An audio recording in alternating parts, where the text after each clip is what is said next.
Good morning. Welcome to Monday.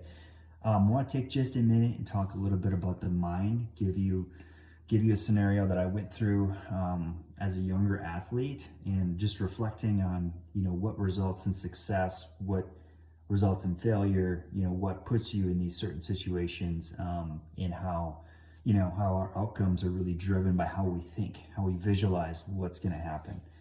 I had certain moves when I was a wrestler, certain positions that I could see myself getting in and being successful. Like I thought I had things figured out in these certain scenarios. I wasn't thinking about that I was going to win the match. I wasn't even thinking about there's no way I'm going to lose because, I'm going to win, right? Losing isn't an option. I was thinking about how can I get in these positions where I can be successful. And that's really what dictated the losses I had, the wins I had, where I felt good, where I felt bad, this whole emotional roller coaster of competition. When in reality, my mind, should have been visualizing success. Okay, I should have been a supremely confident person that went out there and said, hey, I've got all the abilities, I'm fit, I'm strong. I'm going to get the job done, okay, and then move on from there.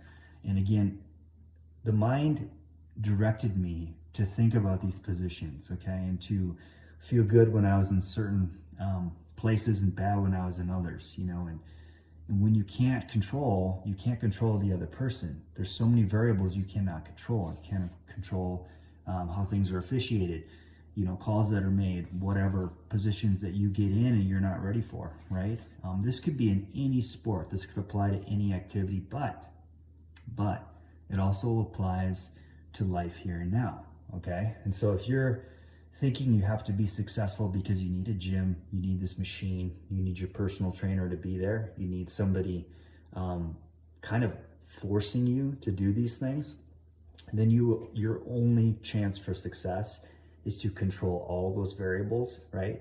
And kind of keep yourself in a really, really tight bubble, right? Where you can be successful, okay? Whereas if your goal in your mind, everything is directed towards, hey, I can have whatever outcome I want. I'm gonna make this happen, okay? I'm gonna see solutions. I'm gonna think of things that help me align with that thing I've chosen for myself, right? That outcome, that reward, that vision, okay? That big picture vision where you see yourself going, which you've got to have, right? You have that, then anytime you enter into a scenario where you're focusing on your fitness, like say you just drop into a plank or you just start doing a set of squats or calf raises, you're going to get into it, build your reps, body's going to align with mind, and you're going to get results from that, from whatever action you take, okay? Also think of this, okay?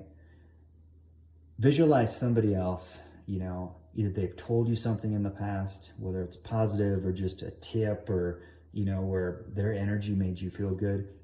You can still kind of grab that energy. You just have to think about it. Think about that person. Think about that scenario. Think about the words that were spoken, That energy is there.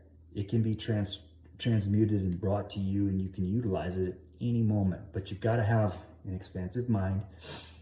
And you've got to focus on the things that are going to give you the results that you want. So that's your Monday message, okay? Remember, the key thing is to know where you want to go. Then the actions you take are going to bring you there.